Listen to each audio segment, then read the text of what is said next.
Welcome means your whole being is welcome. It means every part of you is welcome to satsang. It's welcome to this meeting. It's welcome to this moment.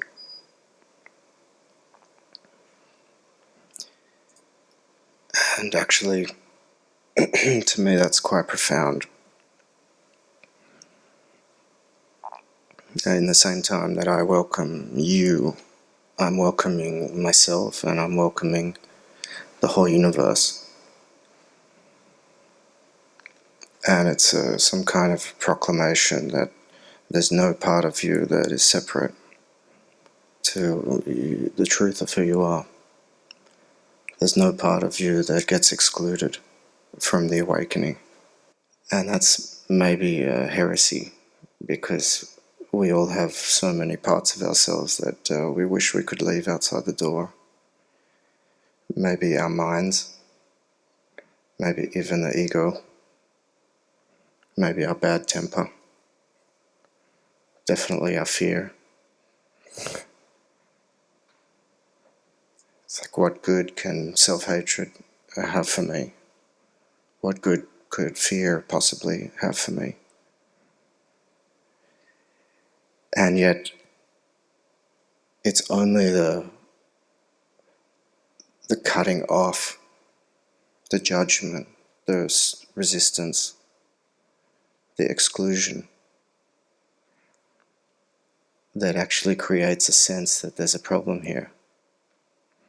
That actually creates a sense that something needs to be gotten rid of in order for me to get what it is that I want. The truth was that when I came to my first satsang, what I wanted was a total refurbishment. I wanted a knockdown and rebuild. I wanted Jared, who was not awake, and Jared, who was suffering, to be gone, and there to be a new Jared, shiny and bright and lovable. And then I would be able to get what it is that I wanted, but I never knew really what I wanted beyond that. I never really understood what it was that I thought I would get if there was a shiny new Jared here. And when I was invited to inquire, what do I think that I'll get? What is it that I want at the end of the line? Not just, what do I want on the surface? What do I want in terms of my body, my mind, my circumstances? What do I want finally? If all of those things are about to end, what do I want? And I realized that what I wanted was surrender. I wanted the peace that came with letting everything be exactly as it is. The issue I had with that, why that was kept so secret from myself, is because in order to let everything be exactly as it is, I had to welcome in the Jared that I felt was the problem in the first place. I had to say yes to this monster, to this deformed, needy, terrified, angry ignoramus. And that's terrifying, because that feels like the opposite of everything that I've been looking for. It feels like that I am saying yes to ignorance. I'm saying yes to madness. But in the same way as looking in the cupboard to check and see if there's a monster, when you let this monster in, when you actually stop running, when you stop trying to fix it and change it, when you stop trying to renovate yourself, you find that there's no problem, that there's nothing there. There's nothing to fix. What I found was that there was no Jared. That when I looked for Jared, all I found was stories, anecdotes, one-liners, short little memories, little pictures, little videos. And when I stopped fighting it, and when I let it in, and it became an inquiry to see what is real, what is true, who am I found that all of these stories, these anecdotes, were translucent. In a moment where you actually put your attention on them, they all disappear. And what's left is not a better Jared.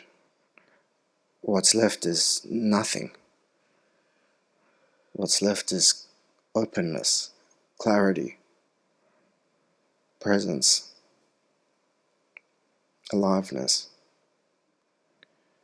When the time is right, when the grace comes for you, and grace is always trying to come for you, when you're ready, when you welcome grace in, because for this welcome you have to come naked, you have to come willing to die to who you think you are, willing to die to everything that you think you know.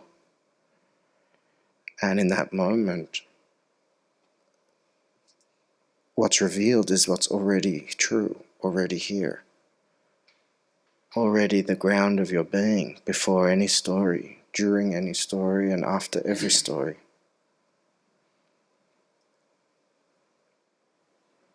So this welcome, it's actually a welcoming of what is outside of your mind, what is not known, what can't be known. Because life, reality, the truth, who you are, cannot be known in your mind, because your mind is inside it, because your mind works on the basis of dualistic words, thinking, good, bad, yes, no. It can describe the truth, it can describe who you are, but it cannot capture you. You are bigger than it. So what does that even mean? Most of us, maybe not in this room, but certainly in this world, have no idea what that means, to look beyond the mind, because everything is filtered through the mind.